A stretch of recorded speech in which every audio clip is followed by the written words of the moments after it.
Hey, I'm Louie Palmer and welcome to PlayBetterDrums.com and welcome to part 2 of the lesson where we were discussing the group of 3 hand and foot combination phrased in 16th notes. So last week we dealt with the simple initial sticking and using dynamics to phrase it around the drums. And in this lesson I want to show you playing it in a different feel. So we used a regular 2 and 4 backbeat. Now we're going to do like a 16th note funk thing and phrase it within that feel. And also give you a really cool, very simple sticking, but really opens up the pattern, makes it sound very different. So let's start with that sticking. It's simply alternating. So we had last week we had foot right left or right left foot.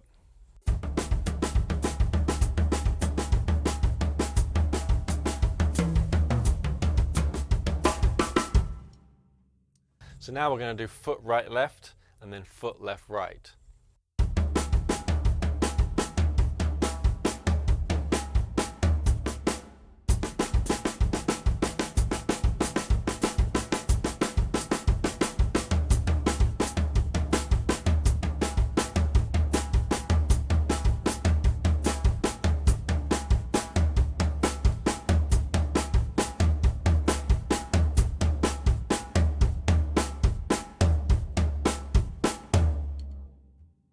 So that can be a little awkward to play if you've not done it before.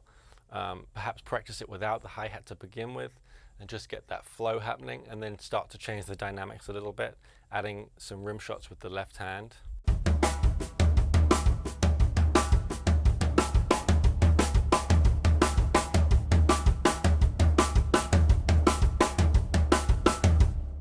And then introduce the hi-hat.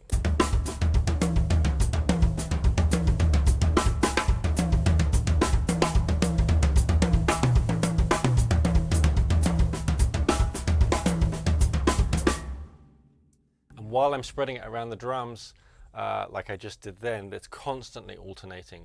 It's foot right, left, right the whole time.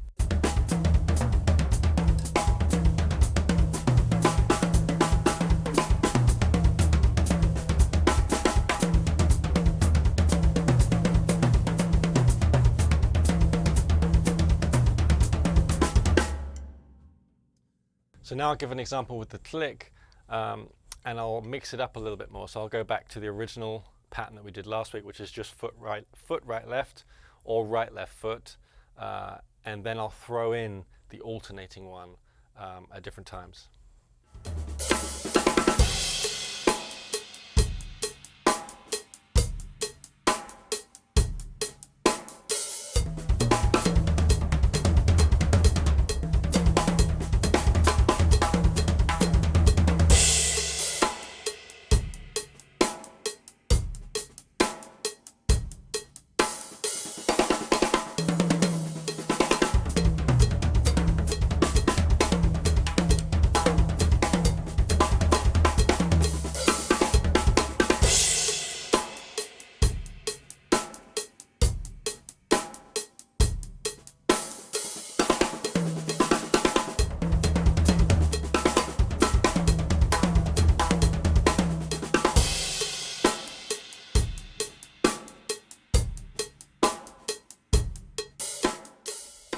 So in that example, I was alternating between the original sticking and then the one that goes right, left, right, and trying to mix them up randomly, trying not to repeat myself, incorporate a lot of dynamics to make it interesting, hills and valleys. And you can see here how different the alternating one sounds and how you can come up with some cool sounds. I like the one that's orchestrated between the floor tom and snare drum. You can come up with a few different patterns using dynamics and that alternating sticking that sound cool. And then the example I used, the feel that I used, is what I wanted to also talk about. Because in the first lesson we used an example which was like this.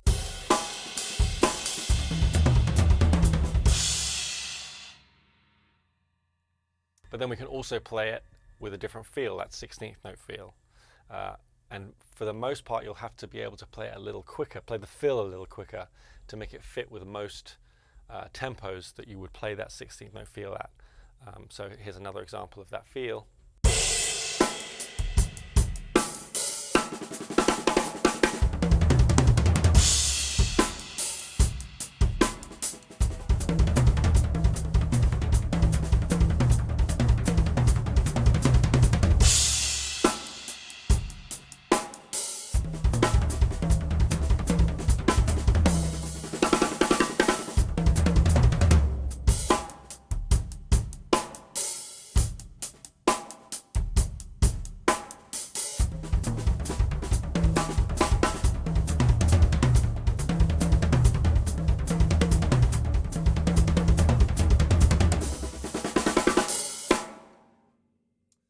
So it's a little different, and you have to, obviously the bars are going to be longer because the tempo is slower.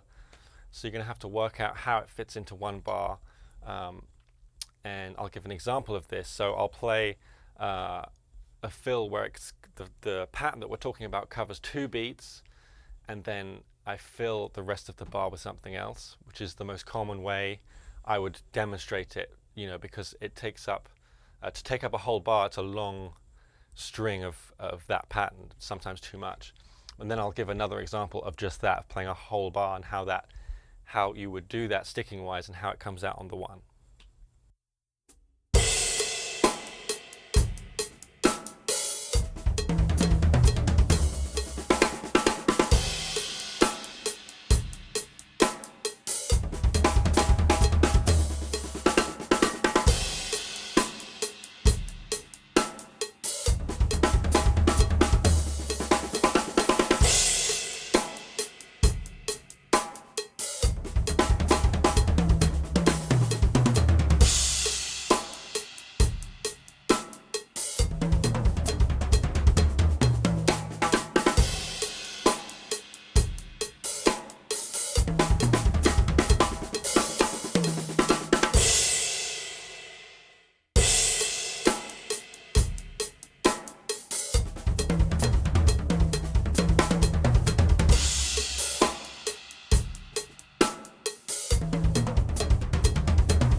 So as you can see, when I play the whole bar of that pattern, it's a little awkward to finish because the very last note is a right hand.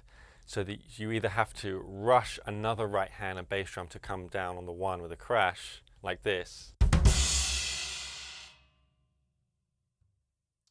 or you finish with a left hand as the one, which I sometimes like to do. Sometimes I like to play the snare drum on the one just because it sounds a little strange, but it can sound cool. So you'd be going,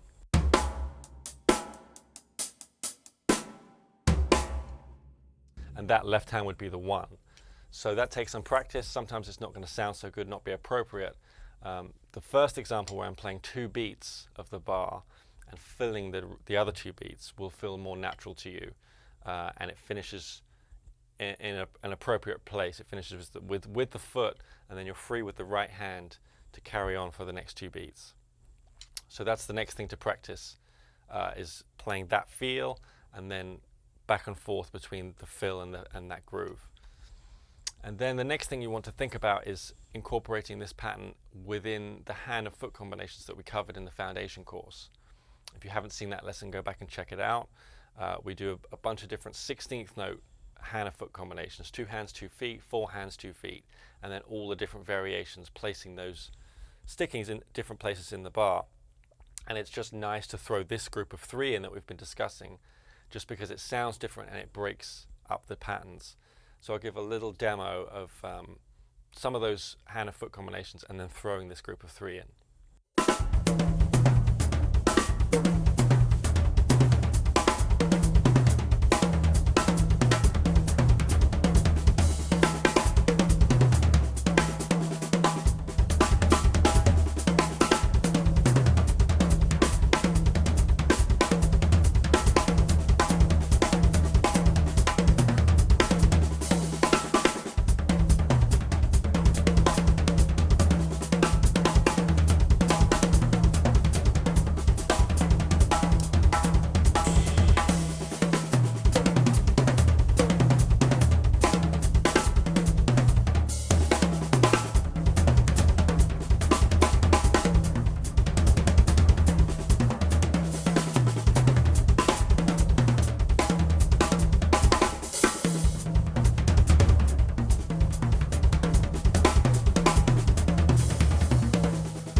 So I like doing that. I like adding that to the group of patterns, it makes it more interesting to practice, and it's great for just overall endurance practice and just phrasing, being able to string all those patterns together freely, so that when you come to a fill that's maybe 2 beats or 1 bar or something like that, you can string together a really cool pattern, and throwing those 3's in I just think makes it more interesting.